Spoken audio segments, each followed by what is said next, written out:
O Tanjobi omedetou gozaimasu. Isto é japonês para parabéns. O Observador faz 12 anos e, em vez de bolo, oferecemos uma visita ao Japão com a Pinto Lopes Viagens. Assine por apenas 39,90€ e habilite-se a ganhar.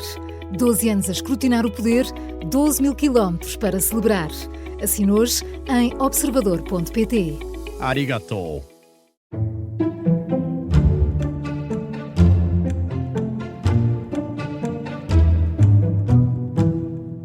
Bem-vindos de regresso a mais um E o Resto é Ciência.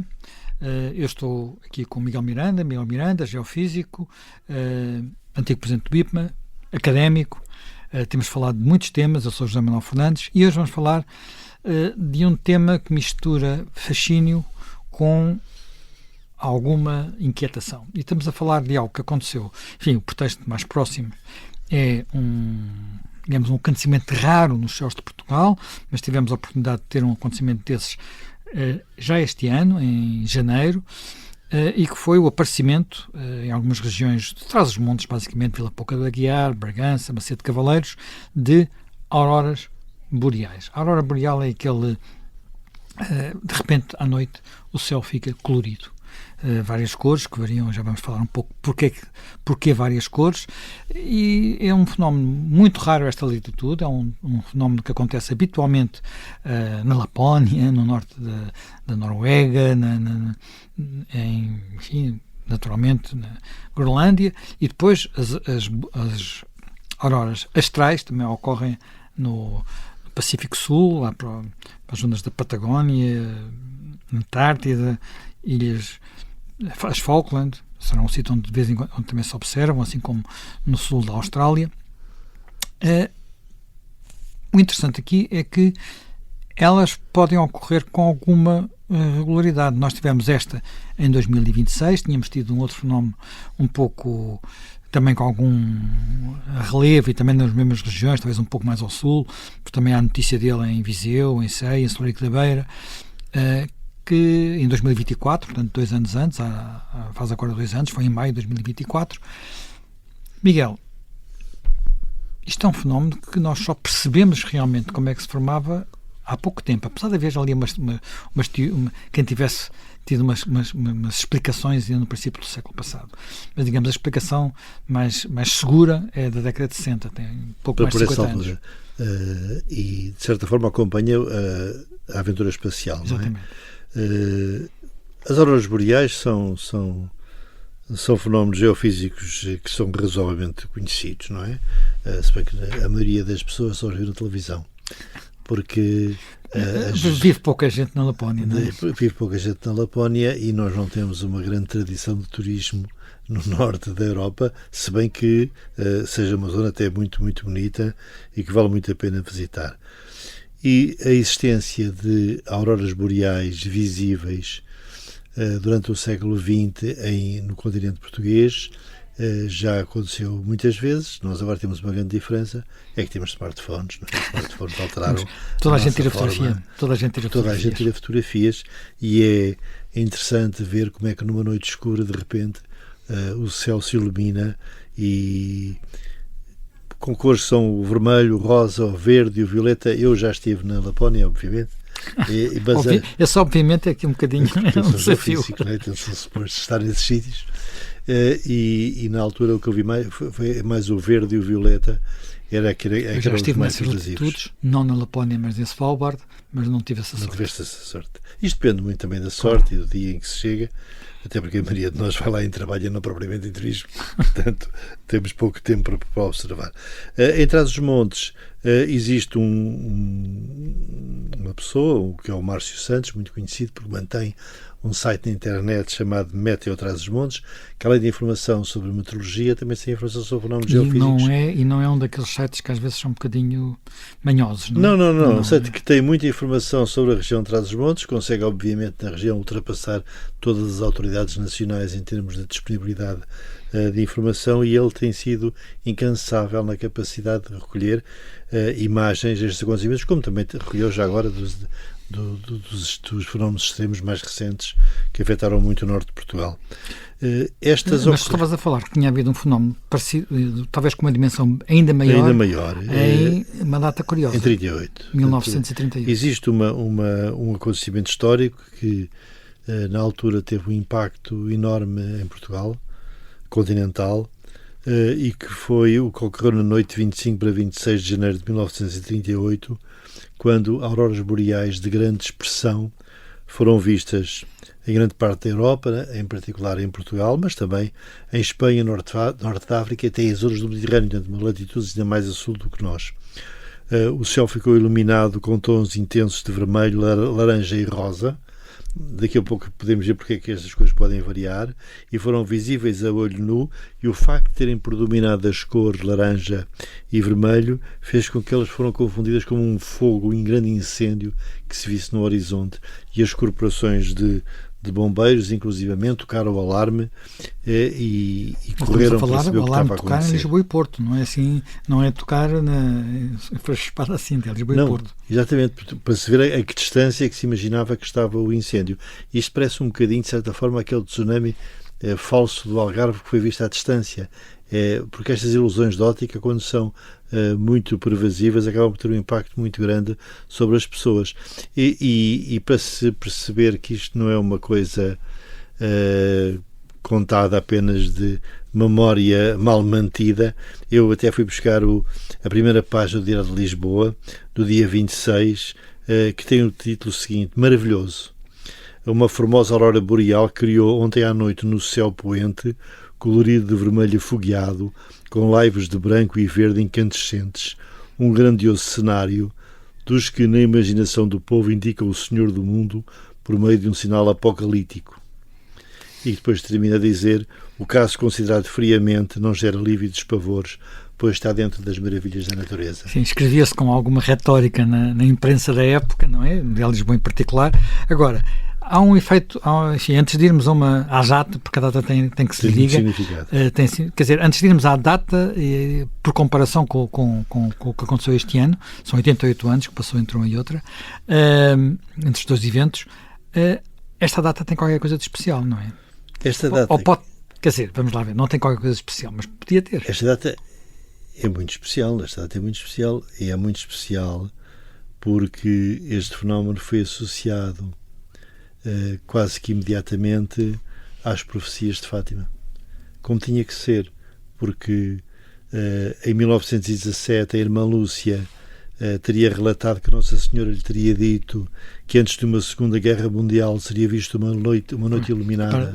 É preciso recordar, em 1917 a Primeira Guerra Mundial ainda não tinha acabado.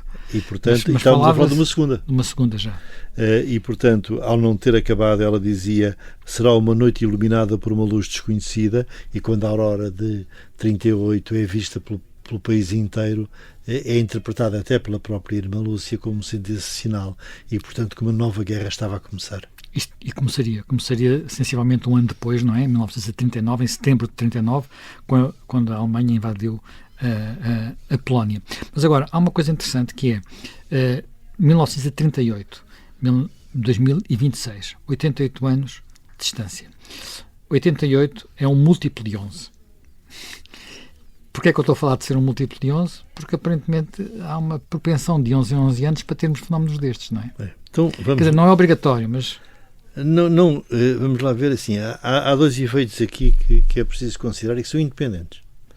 O primeiro efeito é o que a atividade solar, porque tudo isto tem a ver com o Sol, não é? Todos estes fenómenos de auroras boreais têm a ver com a interação entre o Sol e a Terra.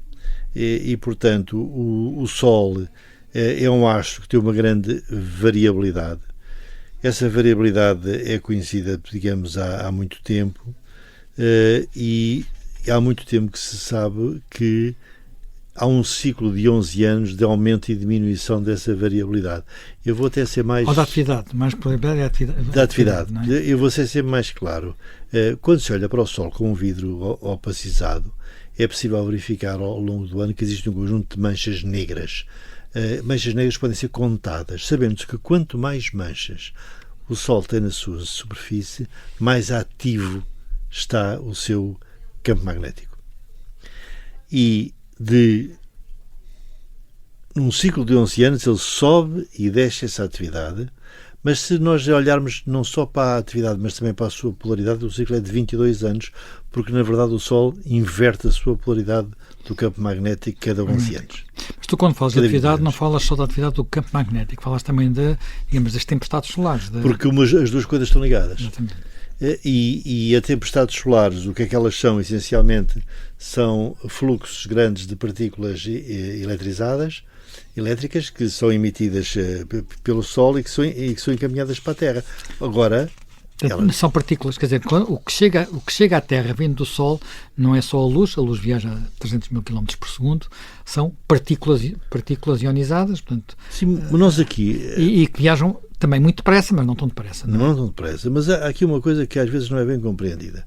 Nós vivemos à superfície deste planeta, mas temos várias proteções muito importantes.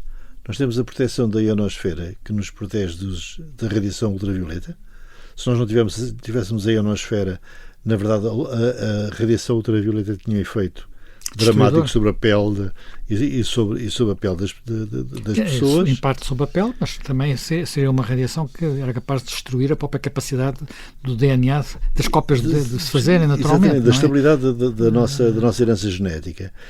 Mas, para além disso, também temos o tal vento solar, que é, digamos, este fluxo enorme de partículas carregadas que não atinge toda a superfície da Terra porque o campo magnético da Terra as desvia. Faz uma espécie de escudo magnético que leva a que essas partículas são desviadas colocando-se, na verdade, em dois grandes lobos, que são conhecidos pelo nome das cinturas de Van Allen, que aparecem muitas vezes nos filmes de ficção científica e que foram muito aparecem nos filmes de ficção? Porque elas interagem muito com as viagens espaciais e é por isso, como dizias ao princípio, foi o início da exploração espacial que levou à grande necessidade de se conhecer melhor aquilo que hoje em dia se chama o tempo espacial, da space weather, que é exatamente a geometria deste campo que é alimentado pelo vento solar, mas que depois é condicionado pelo campo magnético da Terra. E o campo magnético da Terra deflete-se de tal forma que ele fica achatado na relação que há entre a Terra e o Sol e depois prolonga-se com uma grande cauda no sentido contrário. E a existência... Uma expressão que as pessoas podem perceber é que são uma espécie de donuts. Donuts são aqueles anéis com um buraco a meio, não é? Porque as cargas que não conseguem chegar à Terra, porque são desviadas pelo escudo, vão depois formar um donut. Um donut de partículas carregadas que tem que ser atravessado por uma parte importante das viagens espaciais, não por todas. E esta questão da variação da atividade solar é uma questão que preocupou muito e interessou muito os astrónomos, mesmo numa altura em que não havia a mínima ideia porque é que o Sol tinha manchas ou deixava de ter manchas, mas chegamos à conclusão que se contassem as manchas que havia no Sol, havia o tal ciclo de 11 anos. E isso mostrava que havia uma subida e uma descida, e é interessante perceber-se que quando foi a primeira grande época de polémica sobre a mudança do clima nos anos 80, ainda havia muita gente e grandes cientistas convencidos que o que estávamos a observar era apenas um ciclo de variação solar, só que desde então até aqui já passaram vários ciclos. Enfim, esses ciclos vão passando, podem ter alguma influência no facto de não influência. Ser linear. Cada vez que há um ano em que de repente não aquece mais, ou um ano em que de repente não acontece, não é a evolução linear das alterações, todas as pessoas dizem, afinal de contas estavam enganados. Mas não, esses são os anos não são todos iguais, não é? A nossa memória do clima, já falámos disso aqui, é muito curta, mas nós temos naturalmente flutuações. Agora, o sentido é um, não é? Claro, mas o que sobrepõe todos estes sinais, é importante perceber-se que nós estamos a falar de um sistema que é mantido pelo campo magnético da Terra, que nós nem temos, digamos, uma ideia, temos, digamos, modelos que são quase consensuais do que o que é que forma e como é que vai evoluir o campo magnético da Terra, mas não está escrito na pedra. Quer dizer, nós vivemos, já vamos aí, deixa-me nós vivemos de muita modulação. O campo magnético, havemos de falar melhor dele. Agora, este tema do vento solar e da variabilização do dinamismo da superfície solar, apesar de tudo, é conhecido há muito, não é? É conhecido, enfim, os chineses há mais de 2.000 anos. Sim. E, portanto, o que é preciso perceber é que, devido a esta forma do campo solar, o campo magnético da Terra tem um polo norte e um polo sul. Daqui a um bocadinho falaremos sobre isso. O polo norte está mais ou menos perto do polo norte geográfico e o sul perto do polo sul geográfico. Não é bem perto, mas nessa região. E nessa região uma parte do vento solar consegue penetrar na atmosfera. E ao penetrar na atmosfera, este vento solar vai interagir com os átomos dos gases que existem na atmosfera, e é essa interação que dá origem às cores. Portanto, como se aprende na física do ensino secundário, a radiação normal é muitas vezes realizada pelo facto de os eletrões dos diferentes gases transitar entre vários níveis de energia. Quando recebem energia, sobem de nível de energia, e quando descem de nível de energia, reemitem sob a forma de radiação. E aí surge a cor, porque é evidente que estes saltos de energia estão quantificados. Ao ser quantificados, quer dizer que são sempre iguais, são sempre do mesmo nível de frequência. E agora, conforme nós temos o oxigênio que está a ser atingido, ou temos o azoto que está a ser atingido, ou os dois, e conforme a altura a que estão a ser atingidos, nós vamos ter as diferentes cores. Porque isto passa-se, enfim, em média, um bocadinho acima e um bocadinho abaixo de 100 km. Exatamente, e aí assim nós vamos ter, essas transições vão-nos dar as diferentes cores, e é por isso que nós podemos ter situações em que ele é mais verde, outras em que é mais vermelho, outras em que é mais roxo ou mais azul, mas sempre belíssimo e sempre iluminando o céu da noite. E sempre variando um pouco. Bem, mas continuando sobre isso, como é que se explica que chegue tão a sul? Bem, e aí temos o problema do campo magnético da Terra, que está a proteger, o tal polícia do vento solar, que tem variações também. E, portanto, temos a conjugação de períodos de maior atividade e, portanto, maior intensidade do vento solar, e períodos também de variação do campo magnético, que pode ser mais forte ou mais fraco, não é? Mas por isso temos que começar atrás. Temos que voltar à dinastia Song. Então vai lá, a dinastia. Isto é muito atrás, não é mesmo?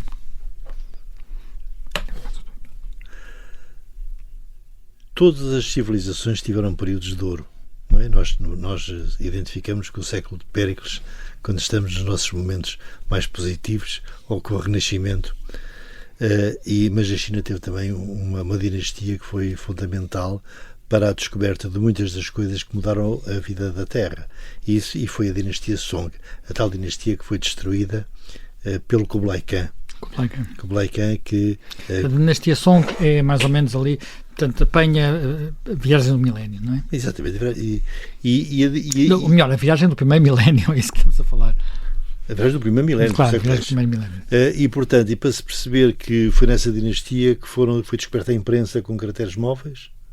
Aliás, é uma coisa, deixa-me fazer aqui um parênteses, é um tema que me fascina imenso, como deves imaginar, e é muito curioso como é descoberta na China cerca de 500 anos antes do Galileu, e não tem o efeito na China como o Galileu tem na Europa, por causa do poder central, porque o poder central não permite que digamos, que se vulgarize a imprensa como depois se vulgarizaria na Europa. Que se vulgarizasse a pólvora, portanto, deixa que também descobriram nem o papel moeda, nem a porcelana, e descobriram a bússola. E a bússola foi uma das primeiras grandes descobertas que deu origem mais tarde à exploração da Terra. Iremos a isso na segunda parte do E o Resto é Ciência. Agora fazemos um pequeno intervalo. Estamos de regresso dentro de alguns minutos.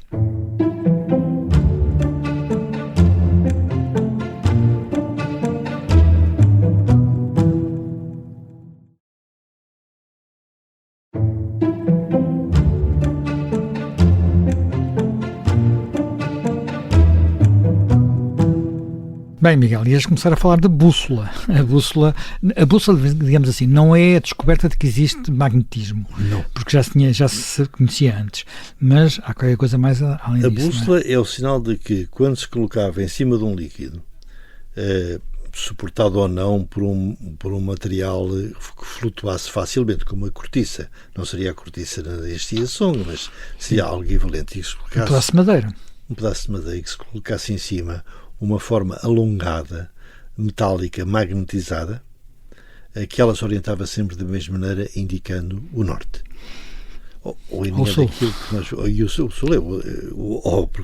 É o oposto do norte. É o sol. Mas a bússola que na altura foi descoberta, ou seja, o facto de que a agulha magnetizada podia ser usada para navegação está descrito nos chineses em 1088, numa obra com um título poético, como sempre, que são os Ensaios sobre a Piscina dos Sonhos. Mas a bússola que nós conhecemos hoje em dia, que tem o quadrante, o norte-sul, oeste-oeste, e desenhada dessa maneira, é uma obra já ou dos portugueses ou dos italianos.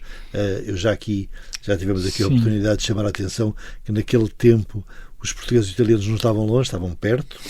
O que estava longe eram os portugueses de Madrid, não eram os portugueses de Génova.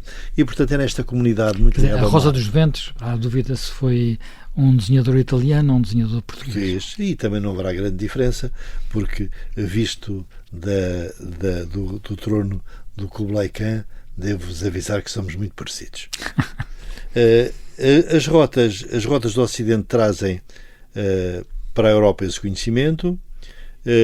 É criada a tal Rosa dos Ventos que tivemos a falar, e ela vai ser instalada essencialmente nos navios. É verdade que, como já havia navegação astronómica e, portanto, sabia que o norte se podia definir muito razoavelmente pela posição da estrela polar, que se verifica que há uma diferença entre as duas direções, a direção do norte e a direção do norte magnético e do norte geográfico, e essa diferença chama-se declinação. E é o primeiro tratado científico que é escrito sobre a declinação magnética, é português, é do João de Lisboa, e é muito importante a sua utilização em toda a fase dos descobrimentos, porque nessa fase a maioria dos navios que saem de Lisboa são obrigados ou são influenciados para fazerem essas medições de forma regular, e a poder haver um mapa da declinação do campo magnético. Por exemplo, aqui em Portugal não sei quanto é que é agora, mas andará pela dezena de graus, porque se pensou que ele poderia resolver o problema das longitudes. Foi mais complicado de resolver a longitude, mas esse é todo um outro tema.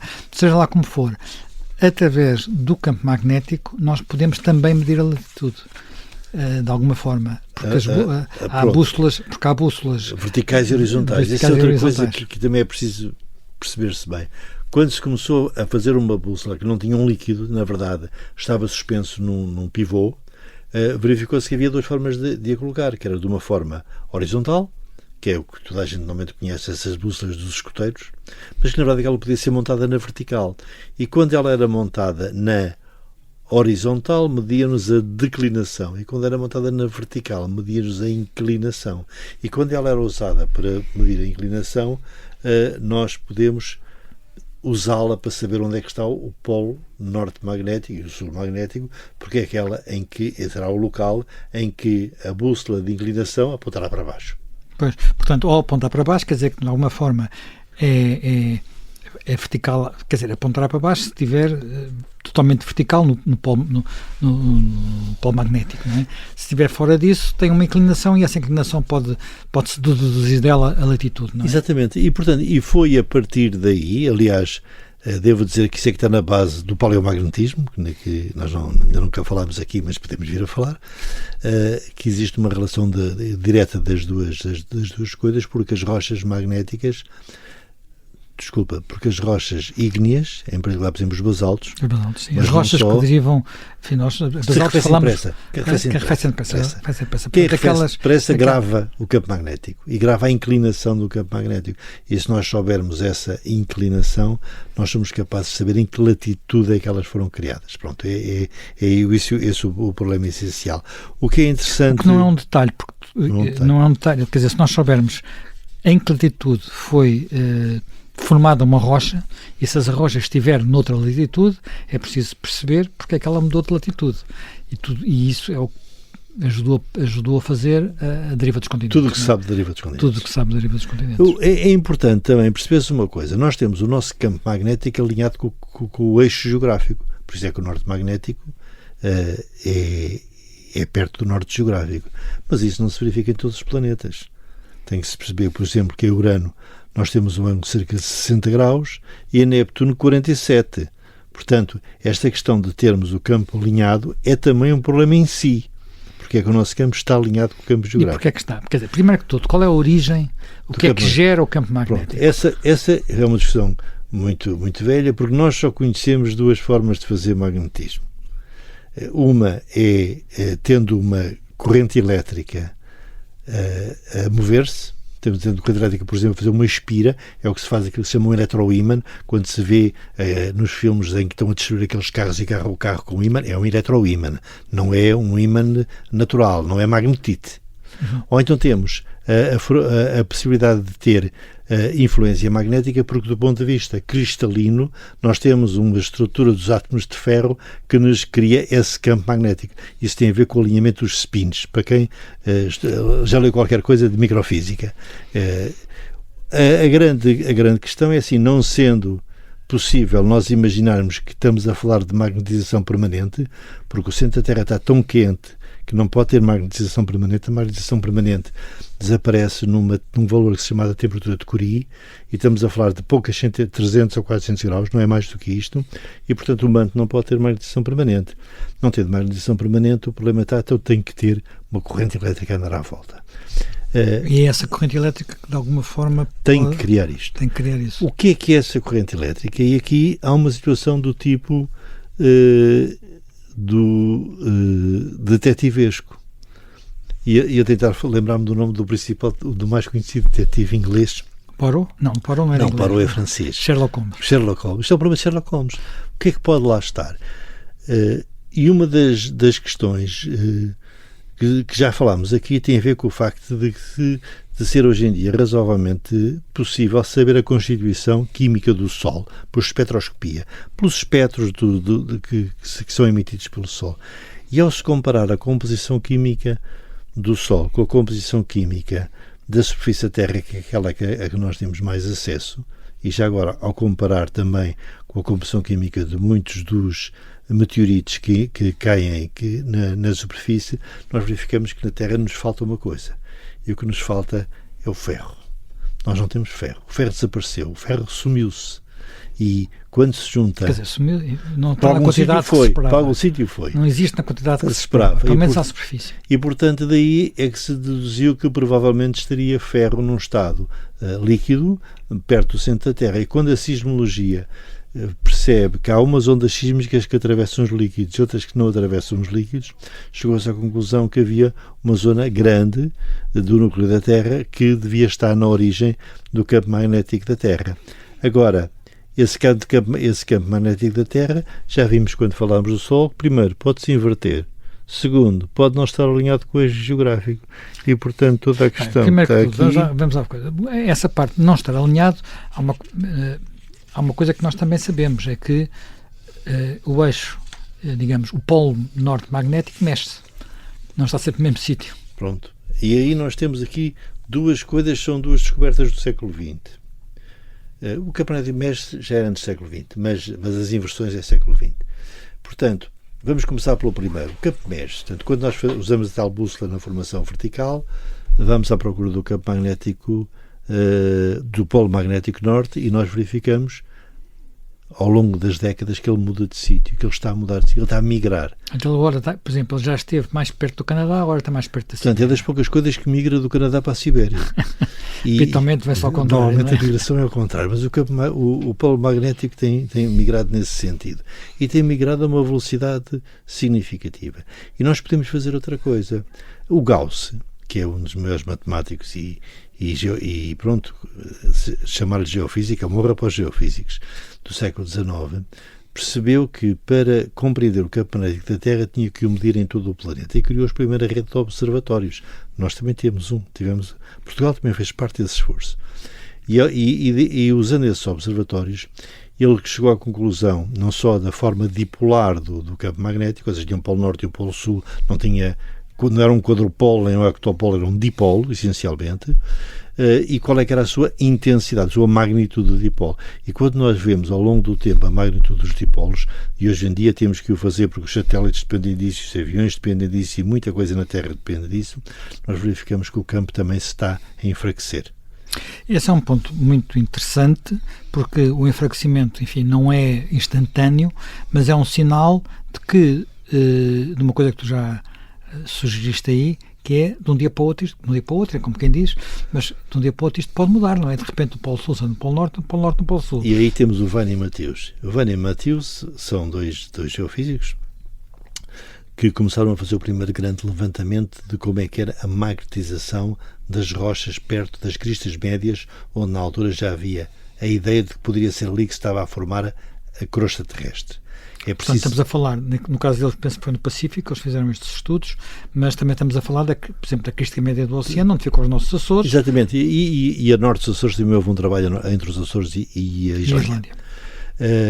É preciso, porque nós temos sempre, não é bem puxar a braça a nossa sardinha, é repor verdade histórica, que a magnetização das rochas foi pela primeira vez claramente observada quantificada pelo João de Castro, porque na Ásia encontrou formações que tinham tal quantidade de magnetite que a bússola se desviava. Interferiam com a bússola, exatamente. E isso levou a uma caracterização, a primeira grande caracterização científica da magnetização das rochas. Mas, havendo essa magnetização, foram inventados aparelhos capazes de a medir, os chamados magnetómetros, aliás, a primeira geração até pelo próprio Gauss, e ao fazer esses levantamentos do fundo do mar, ele concluiu que havia zonas com o campo com uma polaridade e zonas com polaridade contrária. Isso foi importante para duas coisas ao mesmo tempo. Para perceber que era ali que a crosta se estava a formar e com que direção se estava a formar. Hoje em dia toda a gente sabe isso, porque isso é ensinado nos livros de escola, mas permitiu também perceber que o campo magnético tinha que se inverter.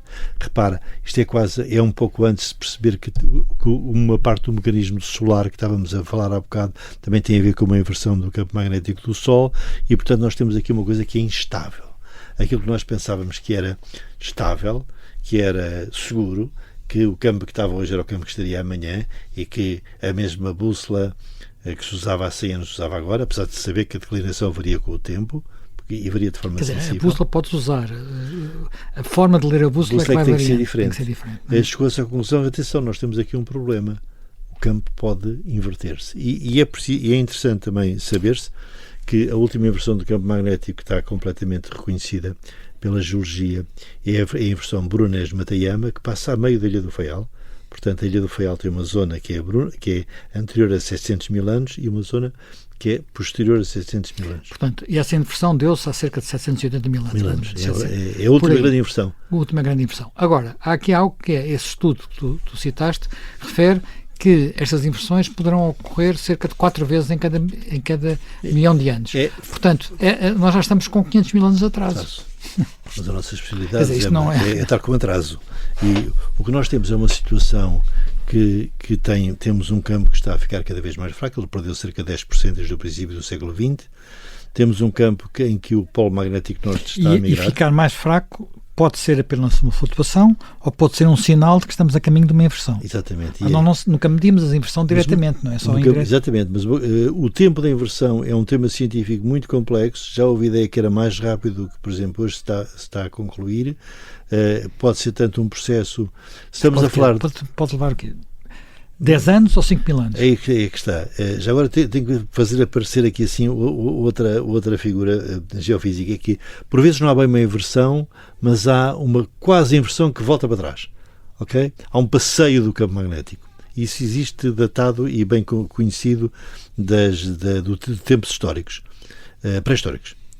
Essencialmente gravado em tijolos, que os arqueólogos são capazes de medir. E, portanto, o que nós temos a certeza é o seguinte: uma destes passeios pode ser feito em dezenas de anos, centenas de anos. Uma inversão, pensa-se que são alguns milhares. Mas atenção, tudo isto é indireto, tudo isto são modelos, tudo isto são observações de coisas que já existiram. O que nós sabemos é o seguinte: não há registros científicos. Não é possível. Não é possível, porque precisamente, quer dizer, a história registada tem pouco mais de 4 mil anos, se formos até aos egípcios, ou até às primeiras civilizações, até ao Vale do Tigre, do Eufrates, do Indo, não chega para conseguir registar estas coisas.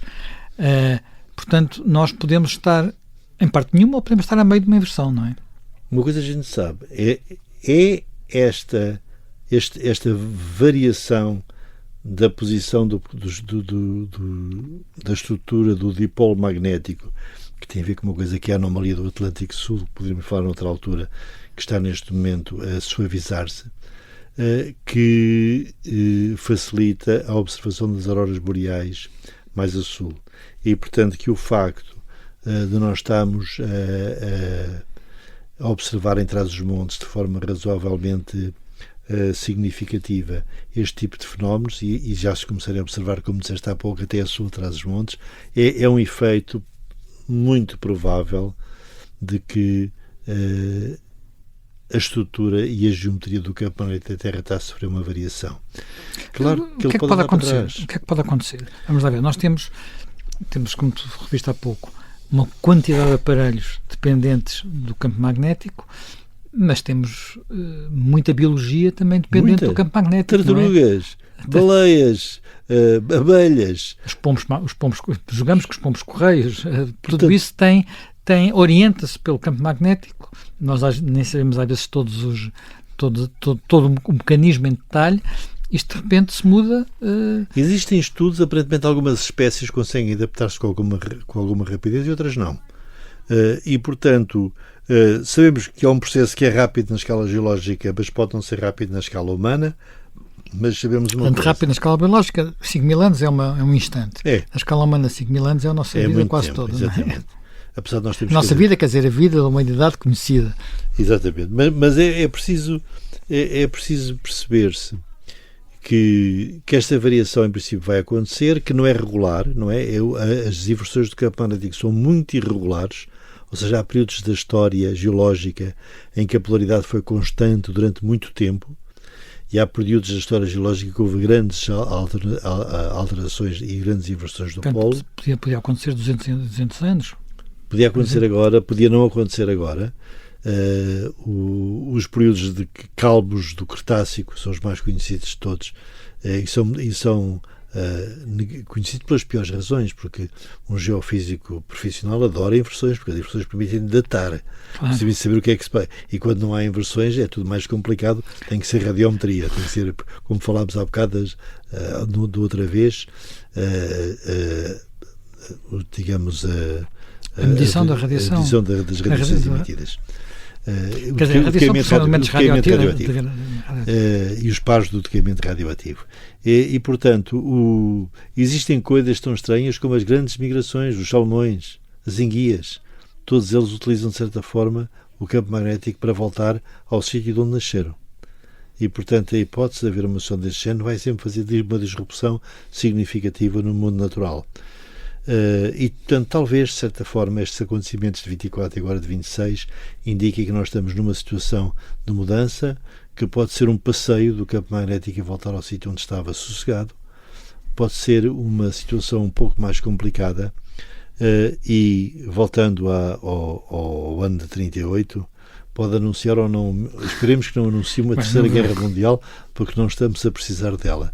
Era bem melhor que elas anunciassem um milagre, porque desse garanteu que estamos a precisar. Sim, mas já agora, voltando a esse tema, e voltando ao princípio do nosso programa, podemos ter alguma expectativa, quer dizer, não há forma de prever a possibilidade de voltarem a ocorrer o que aconteceu em janeiro.